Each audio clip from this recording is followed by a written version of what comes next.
Durante el siglo XVI, la península ibérica se convierte en el centro de un poderoso imperio que se extiende por tierras de Europa, África, Asia y América. Pero ¿cómo pudo un territorio que hasta hacía poco estaba dividido en muchos reinos convertirse en uno de los territorios más poderosos del mundo? Todo comenzó con los reyes católicos. Durante su vida, Isabel de Castilla y Fernando de Aragón habían buscado unir toda la península ibérica, para lo que emplearon tanto la guerra como las alianzas matrimoniales, casando a sus hijas con los reyes y príncipes de otros reinos.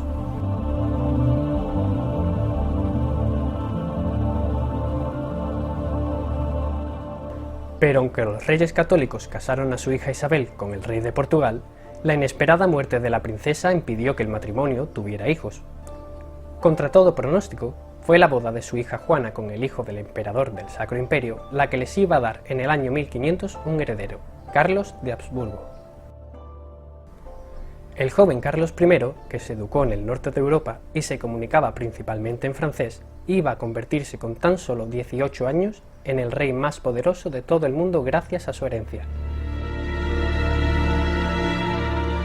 De sus abuelos paternos recibió diversos territorios en el norte de Europa. Su abuela María le dejó Países Bajos y el Franco Condado, mientras que su abuelo, el emperador Maximiliano I, le entregó Austria y el título de emperador. De sus abuelos maternos, los reyes católicos, había obtenido varios reinos del sur de Europa. Fernando el Católico le dejó Aragón, Sicilia y Nápoles, mientras que Isabel la Católica le dejó Castilla y todos los territorios conquistados en América.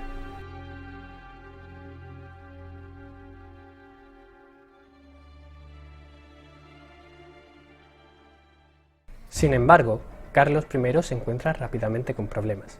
En Castilla desconfían de un rey que no habla castellano y que se rodea de consejeros extranjeros. Y en 1520 estalla la rebelión de las comunidades de Castilla. Tras 2 años de guerra, Carlos I vence, aunque acepta apoyarse más en consejeros de la península ibérica, evitando así más conflictos. En la península ibérica, la nobleza y la Iglesia conservan sus privilegios, pero la burguesía gana fuerza a medida que el Imperio español se hace más grande. Barcelona crece con el comercio del Mediterráneo, y la ciudad de Sevilla se convierte en el principal punto de comercio con América.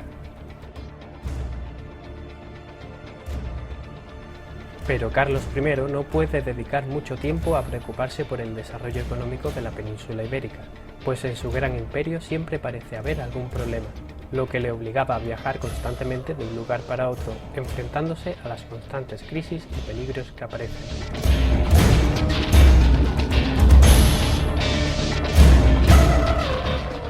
Una de las más graves va a ser la aparición de la Reforma Protestante en 1517, una forma de cristianismo que rompe con el Papa de Roma. Hasta entonces, el Sacro Imperio había estado unido bajo una misma religión, pero ahora queda dividido entre 2 formas de entender el cristianismo: el catolicismo, que es el que defienden el Papa y Carlos I, y el protestantismo, que adoptan algunos príncipes alemanes. A pesar de sus victorias militares contra los protestantes, al emperador no le quedará más remedio que aceptar la libertad religiosa dentro del Sacro Imperio.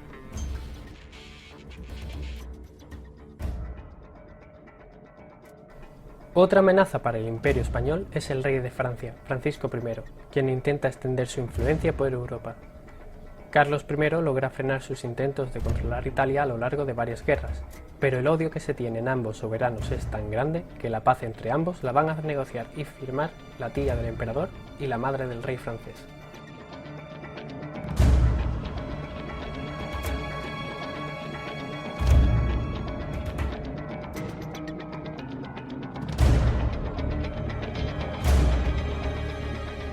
Por último, el emperador Carlos también tuvo que enfrentarse a los turcos otomanos, que atacaron Austria y amenazaban con controlar el Mediterráneo. Los gastos de tantas guerras obligan a subir los impuestos y emplear las riquezas que provienen de América, por lo que la mayoría de las personas de la península ibérica, más que beneficiarse del Imperio español, van a sufrirlo como una pesada carga que les va a hacer más pobres. El propio Carlos I acaba agotado tras tantas guerras, a las que se suman sus problemas de salud y la pena por la muerte de su esposa, la princesa Isabel de Portugal. Sin fuerza para seguir reinando, se retira a un monasterio en 1555, dejando el título de emperador y el reino de Austria a su hermano, y el resto de sus territorios a su hijo Felipe II.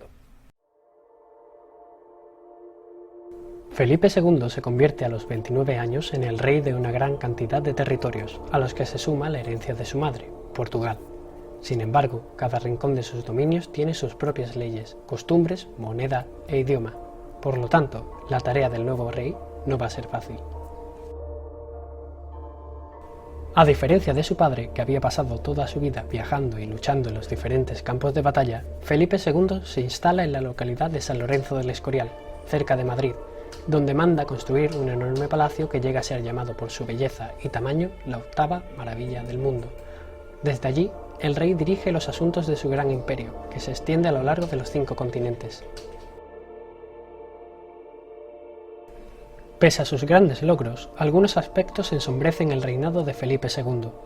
Por ejemplo, su deseo de imponer la religión católica llevó a limitar la libertad religiosa, lingüística y cultural de la población morisca, que eran los descendientes de los musulmanes del Reino de Granada.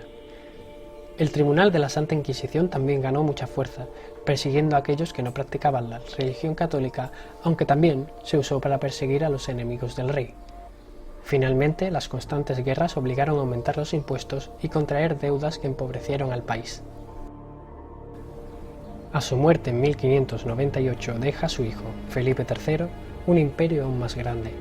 Sin embargo, también le deja un gran número de conflictos por resolver y una enorme deuda que, a la larga, provocará la destrucción del imperio.